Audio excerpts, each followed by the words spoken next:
আসসালামু আলাইকুম বন্ধুরা, আজকে আমরা একটি টুলস সম্পর্কে আলোচনা করব।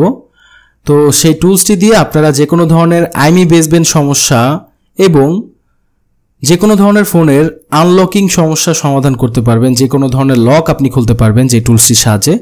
আপনারা জানেন যে আমি প্র্যাকটিক্যালভাবে কাজগুলো শেখাতে পছন্দ করি। তো এই মুহূর্তে আমাদের হাতে যেই ফোনটি রয়েছে, এই ফোনটির দেখতে পাচ্ছেন এফআরপি লক রয়েছে।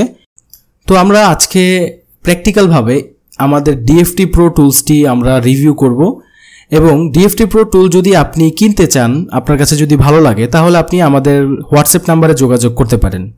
তো চলুন প্র্যাকটিক্যালভাবে কাজগুলো শুরু করা যাক।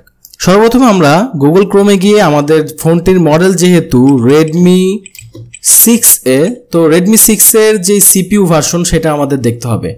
তো আপনি রেডমি 6 গুগলে সার্চ করার পর যে কোনো একটি ওয়েবসাইটে এসে জাস্ট দেখতে পারবেন যে ফোনটার কি সিপিইউ। তো এটা হচ্ছে মিডিয়াটেক 6761। তো মিডিয়াটেক সিপিইউ এটা, তাই তো মিডিয়াটেক যেহেতু আমরা জাস্ট আমাদের ডিএফটি প্রো যে টুল রয়েছে, আমাদের টুলটা আমরা ওপেন করে নিব। ওপেন করার পর আমরা এখান থেকে মিডিয়াটেক সিলেক্ট করে এখান থেকে রিসেট এফআরপি, যেহেতু এফআরপি সমস্যা, রিসেট এফআরপিতে ক্লিক করে আমরা এখান থেকে স্টার্ট করে দিব এবং এখানে কানেক্ট যে কোনো দুইটার একটা ক্লিক করে দিব। এবার হচ্ছে আমাদের ফোনটা কানেকশন দিব। আমরা জাস্ট প্লাস মাইনাস ধরে ইউএসবি কেবলটা প্লাগ ইন করে দিয়েছি বন্ধ অবস্থায়।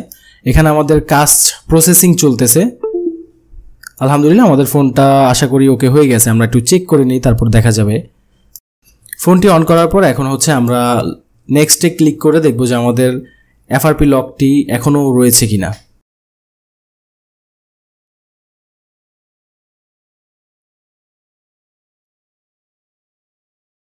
আলহামদুলিল্লাহ আমাদের ফোনটি ওকে হয়ে গেছে।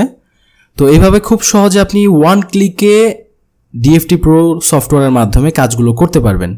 ভালো থাকবেন সবাই। আসসালামু আলাইকুম।